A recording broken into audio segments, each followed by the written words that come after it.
ഓണമാകുമ്പോൾ ഉത്സവത്തെയും ബോണസും ലഭിക്കുമെന്ന പ്രതീക്ഷ ജോലിക്ക് പോകുന്നവർക്ക് നൽകുന്ന സന്തോഷം ചെറുതല്ല. സർക്കാർ ഉദ്യോഗസ്ഥർക്ക് ഉത്സവത്തെയും ബോണസും പ്രഖ്യാപിച്ച് കഴിഞ്ഞ ദിവസം ഉത്തരവിറങ്ങിയിരുന്നു.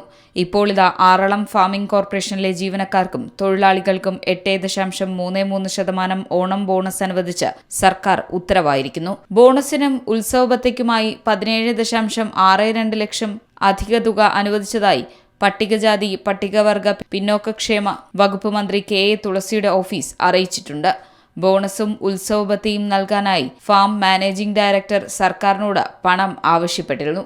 17.61 ലക്ഷം രൂപയാണ് ആവശ്യപ്പെട്ടിരുന്നത്. ആവശ്യം പരിഗണിച്ച വകുപ്പ് ഇടപെടുകയായിരുന്നു. ഇതിൽ 146 പേർക്ക് ബോണസ് ഇനത്തിൽ 13.39 ലക്ഷവും 151 പേർക്ക് ഉത്സവബത്ത ഇനത്തിൽ 4.22 ലക്ഷവും ഉൾപ്പെടുന്നു. News desk C Malayalam news. ഏറ്റവും പുതിയ വാർത്തകളും വിശേഷങ്ങളും വിരൽ തുമ്പിലറിയാൻ സി മലയാളം ന്യൂസ് എല്ലാ ഡിജിറ്റൽ പ്ലാറ്റ്ഫോമുകളിലും ലഭ്യം.